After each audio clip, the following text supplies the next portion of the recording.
Une partie des compétences que nous détenons sont mobilisées et construites au fil des jours sans que l'on s'en rende toujours compte. La mise en mots de ces compétences, leur explicitation, peut être très utile pour prendre conscience de ces dernières et en organiser le développement. Certaines méthodes pédagogiques favorisent plus que d'autres l'acquisition des compétences. Elles ont en commun d'encourager l'implication des apprenants et surtout d'exploiter le lien entre formation et situation de réinvestissement ultérieur, que ces dernières soient de travail ou de formation. Ces approches, centrées sur les compétences, supposent une pédagogie riche d'exercitation au travers des mises en situation, exploitant ainsi le caractère situé et contextualisé des compétences. Mais pour aller plus loin, il est bon que les activités proposées permettent aussi aux apprenants de prendre conscience des compétences qu'ils construisent. Dans cette capsule, nous nous intéresserons précisément à cet aspect, l'explicitation des compétences construites dans et hors des situations d'apprentissage.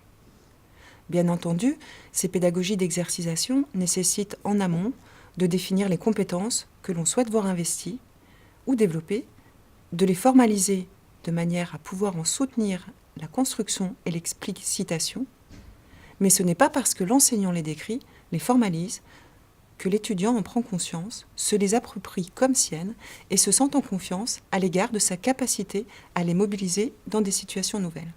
Il est donc important de combiner les activités de mise en pratique à des activités d'explicitation des compétences. À quoi sert l'explicitation des compétences ? L'explicitation autorise la prise de conscience des résultats de l'apprentissage en termes de compétences, mais elle peut aussi permettre d'aller plus loin au niveau du contenu des compétences et de leur processus de construction. L'explicitation permet la prise de conscience, donne forme à l'expérience, la rend signifiante et donc apprenante. L'expérience ne se construit pas seulement par l'exercice de l'activité, mais également par la capacité du sujet à revenir sur son action pour l'analyser, la déconstruire, en tirer des enseignements. Elle réclame de la réflexivité, une activité cognitive. Pour être apprenante, c'est ce que les auteurs appellent l'apprentissage expérientiel.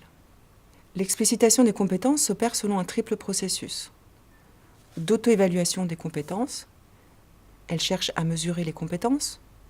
D'auto-régulation des compétences, elle conduit à cibler des besoins de compétences et à mobiliser les moyens de les développer.